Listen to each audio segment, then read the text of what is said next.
If she had turned the key 5 seconds earlier, she would have been gone. If the rain hadn't softened the sound of her own footsteps on the cracked asphalt, she would never have heard the whisper of pain from the alley. But destiny, on that Tuesday night, had other plans for Lena Washington. The bolt on the roll-down door of her garage was halfway home when a sound, thin as a wire, cut through the drumming of the downpour. It wasn't a cry for help, not a shout of anger. It was the quiet, involuntary sound of a body giving up. Lena froze, her hand hovering over the cold metal lock. Every instinct screamed at her to finish the job, to slide the bolt home and disappear into the safety of her small apartment above the shop.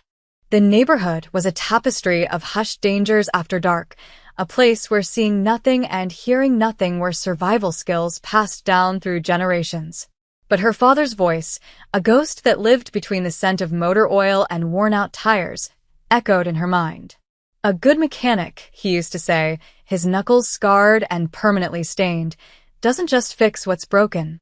They listen for the sounds nobody else hears. She pulled her hand back, the decision a heavy weight settling in her gut. With a sigh that fogged in the damp air, she grabbed the heaviest wrench from the toolbox just inside the door and stepped out into the rain. The alley was a canyon of wet brick and overflowing dumpsters. The city lights cast a sickly orange glow on the slick pavement. There, slumped against the wall, was a man.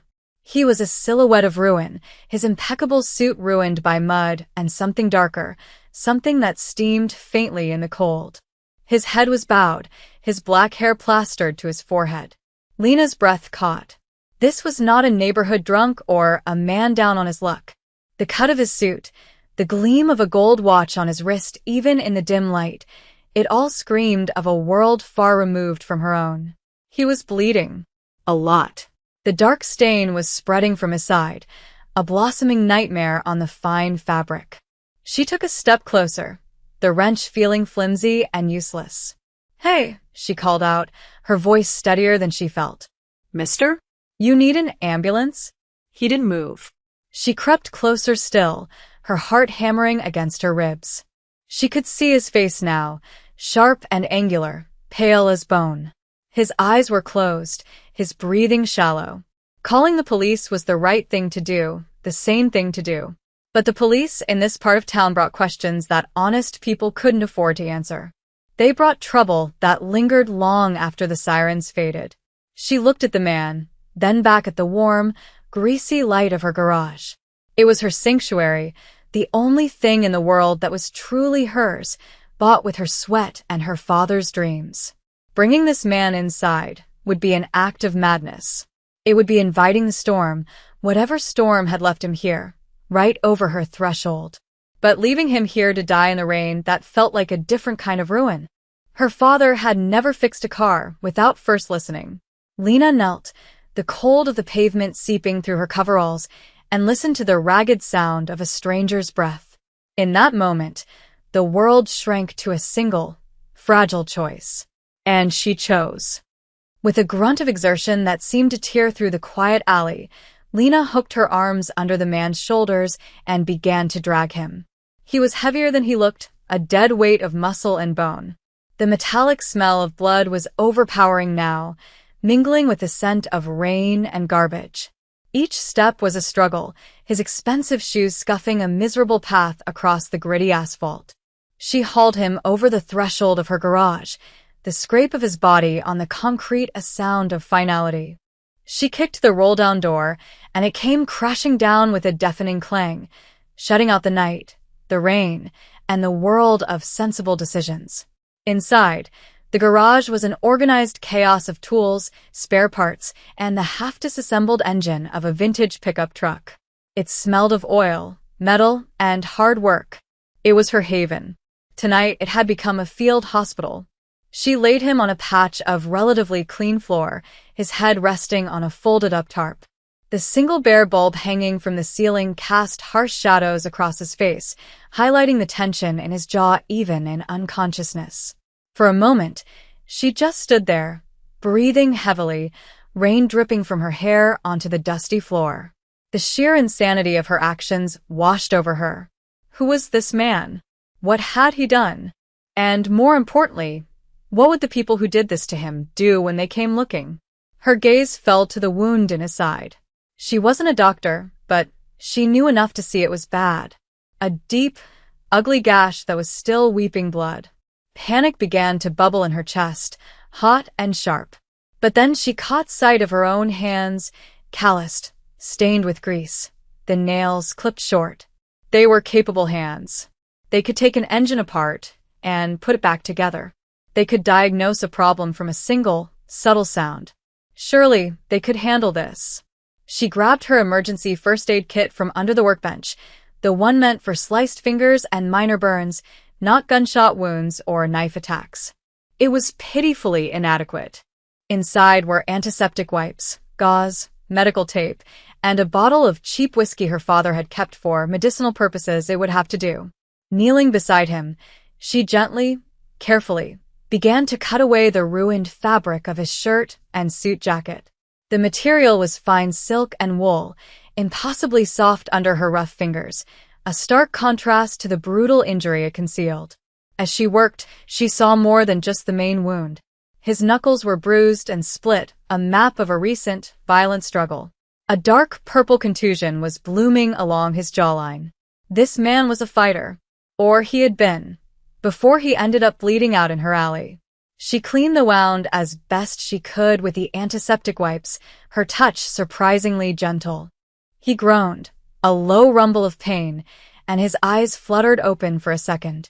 They were dark, intensely dark, and for a fleeting moment, they were lucid. They held a flicker of confusion, then suspicion, before glazing over again. Lena's heart leaped into her throat. "It's okay," she whispered, the words feeling thin and useless. "You're safe. Just hold still." She wasn't sure if he heard her, or if she was just trying to convince herself. She poured a little of the whiskey onto a clean rag, the fumes stinging her eyes, and pressed it against the gash. He arched his back with a strangled cry, his body going rigid.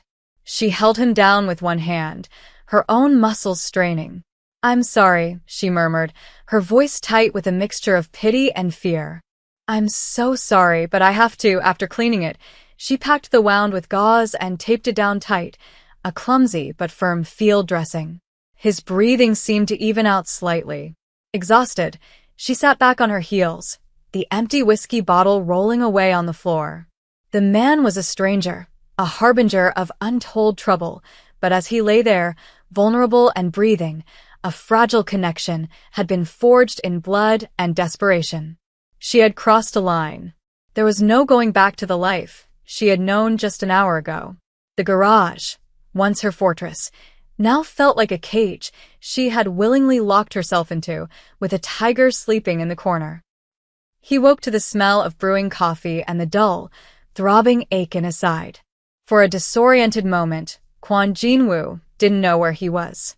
The ceiling was a web of steel beams and exposed pipes. The air was thick with a scent of oil and metal. He tried to sit up, but a bolt of white-hot pain shot through his torso, forcing him back down with a gasp. That's when he saw her. She was standing by a small hot plate in the corner, her back to him. A young woman, tall and slender, wearing a dark blue mechanic's uniform that seemed a size too big for her frame. Her hair was pulled back in a tight bun, revealing the graceful line of her neck. He watched her, his senses on high alert. He catalogued every detail, the worn-out soles of her work boots, the focused set of her shoulders as she poured coffee into a chipped ceramic mug, the quiet efficiency of her movements. She wasn't a threat, his instincts told him, but she was an unknown quantity, and in his world, the unknown was always dangerous. Lena felt his eyes on her. She turned slowly, the mug of coffee warming her hands. She had been awake all night, watching him, her mind racing. Now, faced with his conscious gaze, she felt a fresh wave of fear. His eyes were as dark and sharp as she remembered, but now they were clear, intelligent, and intensely analytical. They were the eyes of a predator. "You're awake," she said, her voice coming out as a little more than a croak. She cleared her throat. "I made coffee," he didn't respond. He just watched her, his expression unreadable. She walked over and knelt a careful distance away, placing the mug on the floor beside him. You should drink something. And I have some broth. If you can keep it down. His eyes flickered down to the crude bandage on his side, then back to her face. Who are you? He asked. His voice was a low rasp, laced with an accent she couldn't quite place. My name is Lena. Why did you help me? The question was direct, stripped of any pleasantry. It demanded a real answer. Lena thought for a moment, her gaze drifting around the garage. It was more than a place of work. It was a library of her life. Over by the tool chest was the den her father had kicked into it the day the bank sent the first foreclosure notice. The faded calendar on the wall was from the year he died, a month she could never bring herself to tear away. This place was built on the back of his sacrifice, and now it rested on hers. She worked 16-hour days, fixing the cars of people who had more than she did, just to keep the roof over her head, just to honor his memory. You were hurt, she finally said, meeting his gaze. I couldn't just leave you there. It was the simplest truth. For her, it was a moral absolute, as fundamental as the fact that an engine needed spark and fuel to run. For him, it seemed to be a foreign concept. He processed her answer in silence, his calculating gaze never leaving her.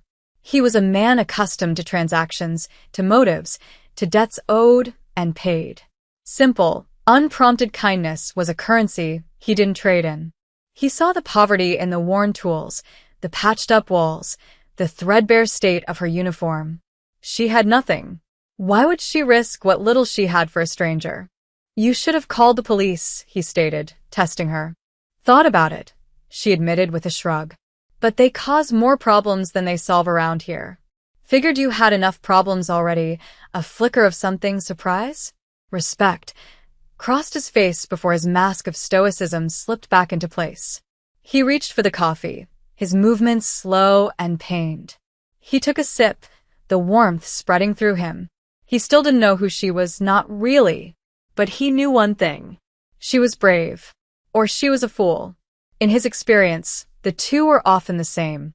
Days bled into one another, forming a strange, suspended reality within the four walls of the garage. A quiet routine began to take shape, an unspoken rhythm between the wounded man and his reluctant caretaker. Lena would work on the old pickup truck during the day, the clang of her tools and the hum of the radio a constant backdrop. He, who she still only knew as the silent man, would watch her from his makeshift bed on the floor. He never offered to help, but his attention was absolute. He watched the way her brow furrowed in concentration as she puzzled over a tricky bit of wiring. He watched the fluid, practiced way she handled heavy tools, her movements economical and precise. He learned the landscape of her life through observation. She ate cheap canned soup and crackers for lunch. She hummed softly when a difficult part finally clicked into place, and she always cleaned her tools meticulously before hanging them back on the pegboard at the end of the day. Lena, in turn, learned him through his silences. She learned that he preferred his coffee black, that he refused any pain medication stronger than aspirin, and that the shadows in his eyes deepened whenever a police siren wailed in the distance. She changed his dressing every morning, a clinical and tense ritual. Her hands would be gentle but firm, and he would remain perfectly still, his jaw tight, enduring the pain without a sound. It was during these moments that the wall between them felt thinnest. She was close enough to see the small scar that cut through his left eyebrow, to feel the heat radiating from his skin. You're healing well, she said one morning, taping a fresh bandage in place. He grunted in response. You should have been a doctor. Nah, she said, pulling back. I like it when my patients can't talk back. A ghost of a smile touched his lips, a fleeting, almost imperceptible thing, but it was there. It was the first time she had seen anything other than pain or suspicion on his face. The small moment of warmth was a crack of light in the tense atmosphere. Meanwhile, in another part of the city, a storm was raging. In a penthouse office overlooking the glittering skyline, a man named Mr. Park slammed his fist on a mahogany desk. The room was filled with men in sharp suits, all of them standing with their heads bowed. Find him, Mr. Park roared, his voice echoing off the floor-to-ceiling windows. He vanishes into thin, air after a meeting with the triad? It was an ambush. A betrayal. Someone in this room is a rat, and when I find out who, I will peel the skin from their bones. The men flinched but remained silent. The disappearance of their boss, Quan Jinwoo, had sent the entire organization into a tailspin. Power vacuums were forming. Old rivalries were resurfacing.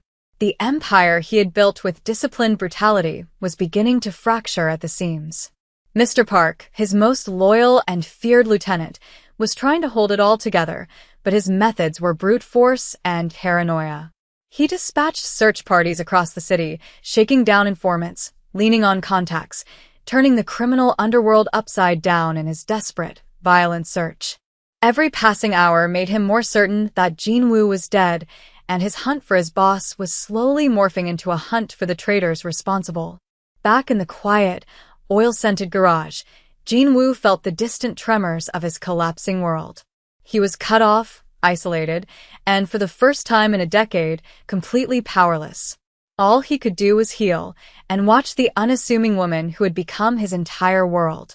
He was a king in exile, his kingdom in turmoil, and his only subject was a mechanic who had no idea who she was harboring. The quiet peace of the garage was a fragile illusion, and he knew, with chilling certainty, that it was about to be shattered. The knock on the garage door was so loud and sudden it made Lena drop a socket wrench with a clatter. Her heart instantly seized. In the strange bubble of her life for the past week, she had almost forgotten that an outside world existed. Jinwoo, who had been sitting up against a stack of tires, was instantly on his feet, his body tense and coiled despite the pull of his wound. His eyes darted to the door, then to her, a silent question in his gaze. Lena, You in there? Open up, girl. I brought you lunch. The voice was familiar, cheerful, and utterly harmless. It's Chloe, Lena breathed, a wave of relief so powerful it made her knees weak.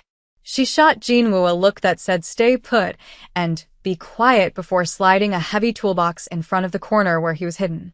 She took a deep breath and rolled the door up just enough to slip through. Chloe stood there, a wide grin on her face, holding up a paper bag that smelled deliciously of fried chicken. She was Lena's oldest friend, the only person who had stuck by her after her father died and the bills started piling up. I haven't seen you in days, Chloe said, her smile fading slightly as she took in Lena's pale face and the dark circles under her eyes. Everything okay? You look like you've seen a ghost. Just been working late, Lena lied, forcing a smile. That old Ford is giving me a run for my money. She tried to take the bag, intending to make a quick exit, but Chloe, ever perceptive, peered past her into the dim garage. Smells different in here, she noted, wrinkling her nose. Less like grease, more like antiseptic. And is that soup I smell? Before Lena could stop her, Chloe ducked under her arm and slipped inside. Lord Lena, you really need to get some more light in, she stopped dead. Her eyes, wide as saucers, were fixed on the corner of the garage. Jinwoo had moved slightly, and his foot was visible from behind the toolbox. Chloe's gaze traveled from the expensive leather shoe, to the rumpled blanket, to the empty soup bowl on the floor. Her brain, Lena could see, was putting the pieces together with horrifying speed. You have a man in here, Chloe whispered, her voice a mixture of shock and accusation. Lena Washington, you have a whole wounded man living in your garage. Have you lost your mind? Sure.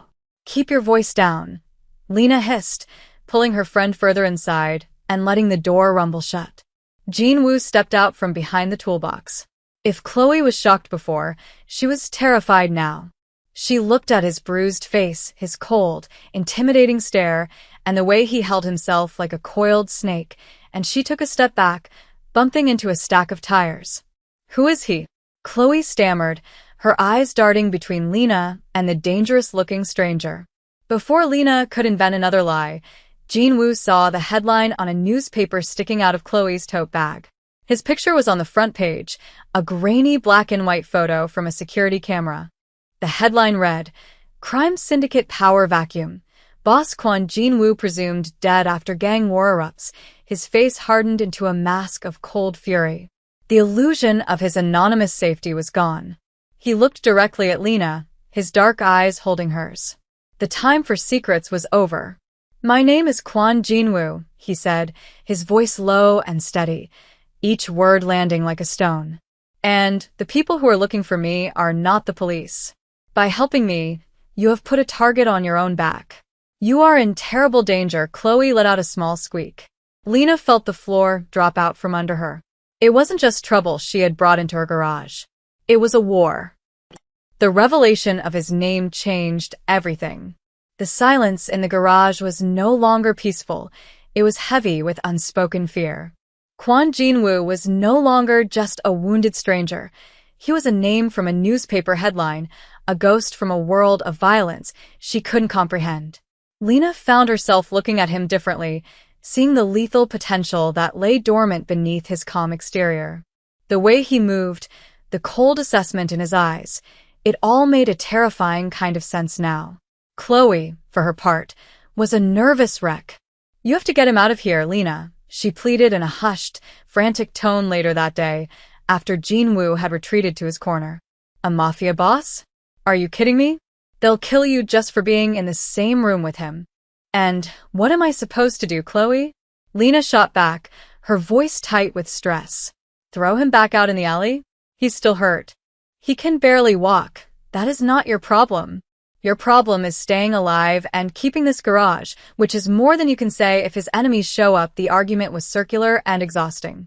In the end, Chloe left, promising to keep her mouth shut but looking at Lena with a new, worried pity. The bond of their friendship was strained by a secret too dangerous to share. As if on cue, the outside world began to press in. The neighborhood, a place of porous secrets and watchful eyes, had started to notice things. Mrs. Gable from next door, who watered her wilting petunias with religious zeal, saw the extra food Lena was buying. Mr. Henderson, the mailman, noted that Lena seemed jumpy, always peering out before opening the door. Whispers began to slither through the community like weeds. "Did you see that man with Lena? He looks dangerous. I heard she's mixed up in something bad. Drugs, maybe." People she had known her whole life began to cross the street to avoid her. Customers who had been loyal for years suddenly found other mechanics. The garage, once a hub of neighborhood life, grew quiet and still. The pressure peaked when her landlord, a portly man named Mr. Davies with a perpetually sour expression, showed up. He didn't just want the rent, which was a week late. He wanted answers. "I'm hearing things, Lena," he said, his little eyes scanning the garage suspiciously. "Things about a man staying here. You know that's a violation of your lease. This is a commercial property. I'm just helping out a friend who's down on his luck," Lena said, the lie tasting like ash in her mouth. "He'll be gone in a day or two. He'd better be," Mr. Davies sneered. "Because the rent is due, and I'm not running a charity. Or a halfway house for criminals. You have 1 week to pay up and get him out, or I'm starting eviction proceedings." He stormed off, leaving Lena shaking with a mixture of anger and despair. Jinwoo had heard every word from the back of the shop. He emerged from the shadows, his face a grim, unreadable mask. He saw the sheen of unshed tears in her eyes, saw the tremor in her hands as she clenched them into fists. He had spent his life cultivating power, building an empire on a foundation of fear and control. Yet here, in this small, greasy room, he was the source of her ruin. His presence, which should have guaranteed safety, was poisoning her life, turning her neighbors against her and threatening to take away the only thing she had left. "This is my fault," he said, his voice rough. "I will not let you lose this place because of me." Lena looked up at him, her expression a mixture of exhaustion and defiance. "And where will you go? You can't even make it to the end of the block." "I will handle it," he said, a dangerous glint returning to his eyes. For the first time since he'd arrived, he looked less like a patient and more like the ruthless boss from the headlines. The quiet sanctuary of the garage had become a prison, and the walls were closing in on them both. The air grew thick with a tension that was almost suffocating. Every passing car that slowed down on the street outside sent a jolt of adrenaline through Lena. She stopped sleeping, her nights spent listening to the sounds of the city, imagining footsteps in the alley, waiting for the violence of Jinwoo's world to finally smash through her door. Jinwoo, too, was on edge. He was healing, his movements becoming surer and quicker, but he was a caged lion, pacing the confines of the garage. He felt the net tightening. His enemies weren't fools. They would be methodical, sweeping the city grid by grid. It was only a matter of time. The danger arrived not with a bang, but with a quiet, menacing presence. It was late afternoon when a sleek black sedan, its windows tinted to an impenetrable darkness, rolled slowly down her street. It was completely out of place among the battered pickup trucks and aging family cars of the neighborhood. It drove past the garage once, then circled the block and came back, pausing for a beat directly in front of her roll-down door before continuing on. It was a clear message. They were closing in. "Get down," Jin-woo hissed, pulling Lena away from the small, grimy window of her office. His body shielded hers, and she could feel the hard-packed muscle of his back, the coiled readiness for a fight. "They're here." "Who?" she whispered, her voice trembling. "Rivals. The ones who ambushed me." Fear, cold and absolute, washed over her. This was it. The abstract danger from the newspaper headlines was now parked on her street. She looked around her garage, at the tools that felt like extensions of her own hands, at the half-finished engine that held the promise of next month's rent. It all seemed so fragile, so easily destroyed. Jin-woo's face was a mask of cold concentration. He was no longer her patient. He was a commander assessing a battlefield. He moved to the back of the garage, prying loose a brick from the wall. Tucked inside the cavity was a small, oil-stained burner phone. He had hidden it there days ago, a contingency he hoped he would never need. With deft fingers, he punched in a number. The call was answered on the first ring. "It's me," Jin-woo said into the phone, his voice low and urgent. There was a pause, and even from across the room, Lena could hear the shocked, disbelieving voice on the other end. "They've found me. An auto shop on the corner of 14th and Eastgate. Send everyone." Now, he snapped the phone shut, broke it in half with his bare hands, and tossed the pieces into a barrel of waste oil. He turned to Lena, his eyes dark and serious. He walked over to her, placing his hands on her shoulders. His touch was surprisingly steady. "Lena, I need you to listen to me very carefully. Go into your apartment. Lock the door. Barricade it if you can. Do not open it for anyone. Do you understand? No matter what you hear, you do not come out." She wanted to argue, to say she wouldn't leave him, but the look in his eyes silenced her. It was an order, not a request. It was the command of a man used to being obeyed, a man who was about to go to war. She could only nod, her throat too tight to speak. She scrambled up the rickety stairs to her apartment, her heart pounding a frantic rhythm against her ribs. She slammed the door, turned the deadbolt, and shoved a heavy bookshelf in front of it. Crouching on the floor, she peered through a crack in the blinds. The black sedan was back, and this time, it wasn't alone. Two more had joined it, boxing in the block. Men in dark suits were getting out, their movements sleek and predatory. They were spreading out, converging on her garage. Her sanctuary. Her home. Down below, Jin-woo picked up the heaviest wrench from her workbench. It felt clumsy and inadequate in his hand, a poor substitute for the weapons he was used to. He stood in the center of the garage, alone, wounded king ready to defend his borrowed castle, and waited for the door to break. The sound of heavy boots on the asphalt outside was a drumbeat counting down the final seconds. Lena watched from her window, her hand pressed against her mouth to stifle a scream. The men from the sedans moved with a chilling, coordinated grace, their dark suits a stark uniform against the gritty backdrop of her neighborhood. They weren't just thugs, they were soldiers. One of them, a man with a cruel scar down his face, barked an order, and two of his men began to work on the garage door lock. Downstairs, Jin-woo stood perfectly still. He closed his eyes for a second, his senses expanding to fill the space. He could hear the scrape of a lockpick, the distant wail of a siren from another part of the city, the frantic beat of his own heart. He was outnumbered, unarmed, and not yet at full strength. The odds were impossible. But he was Kwon Jin-woo. He did not know how to surrender. The lock clicked. The heavy roll-down door began to groan as they forced it upward. A sliver of fading daylight cut across the oily floor, widening as the door rose. Just as the first man ducked under the rising door, a screech of tires tore through the air. A convoy of black SUVs, appearing as if from thin air, swarmed the street from both ends. They boxed in the sedans, doors flying open before the vehicles had even stopped moving. Men poured out, dressed in suits as sharp as those of the attackers, but they moved with a different kind of energy, not of predation, but of disciplined loyalty. At their head was Mr. Park. He stepped out of the lead vehicle, his face a thundercloud of fury and relief. He saw the rival gang members, frozen in surprise, and then his eyes locked on the figure standing alone in the garage. "Boss," he breathed, the word a mixture of reverence and disbelief. The standoff was electric. The two groups faced each other across the 20 feet of pavement, a silent war of glares and postures. The scarred man's crew was outnumbered 3-1.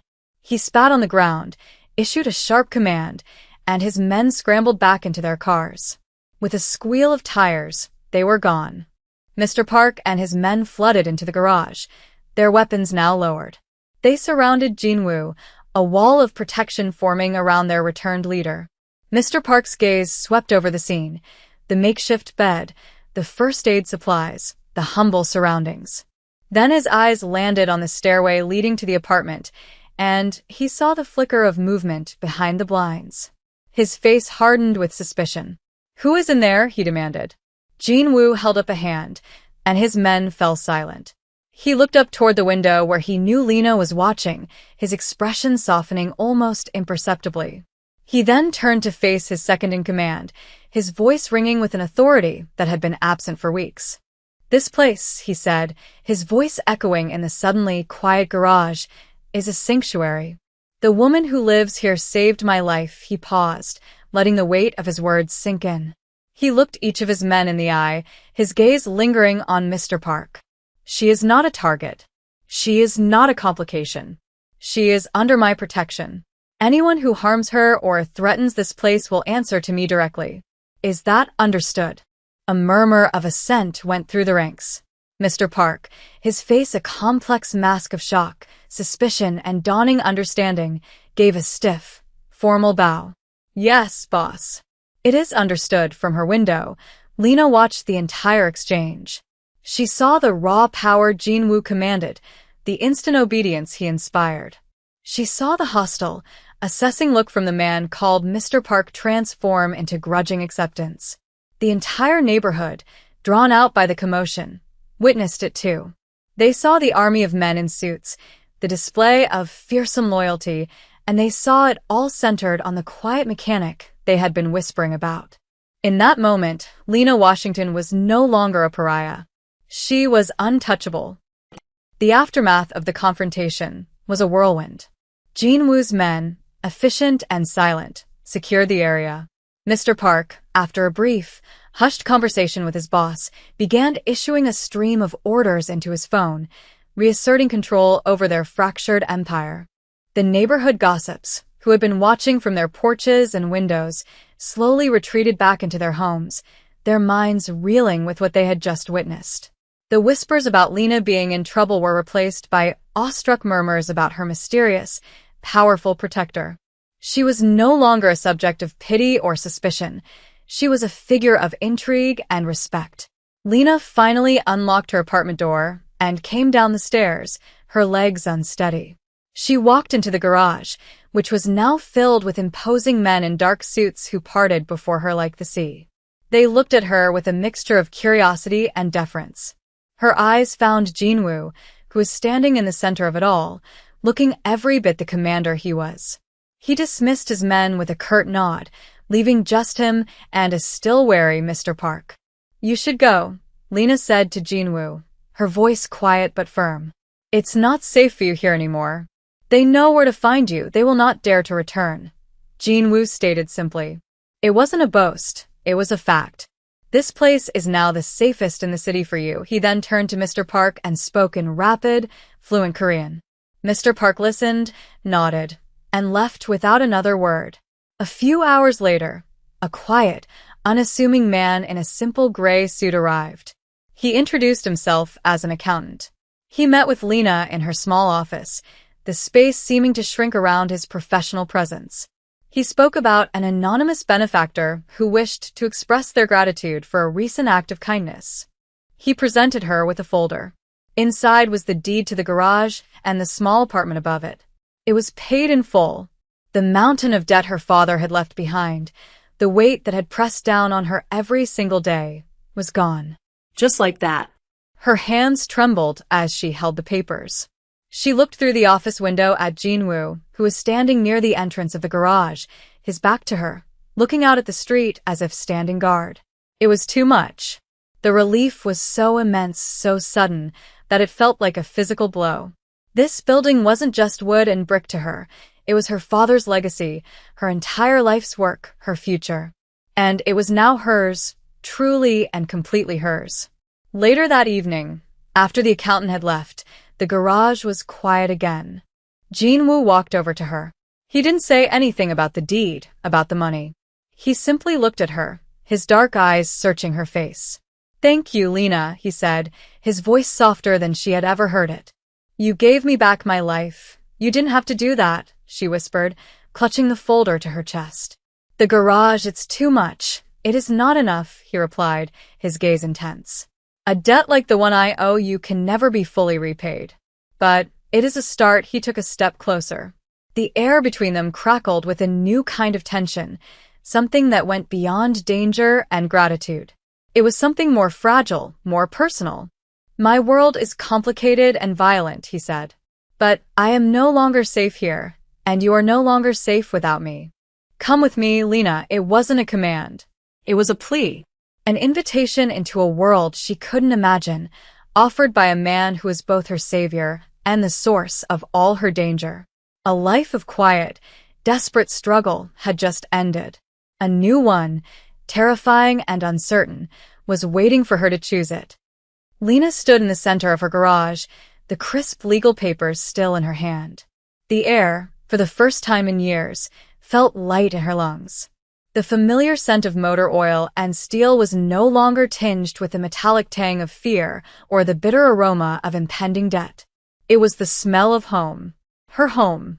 Jinwoo waited by the doorway, a patient silhouette against the encroaching twilight. He had offered her an escape, a new life wrapped in the dangerous glamour of his world. It was a world of power, of wealth, of men who obeyed his every command. It was everything her life was not.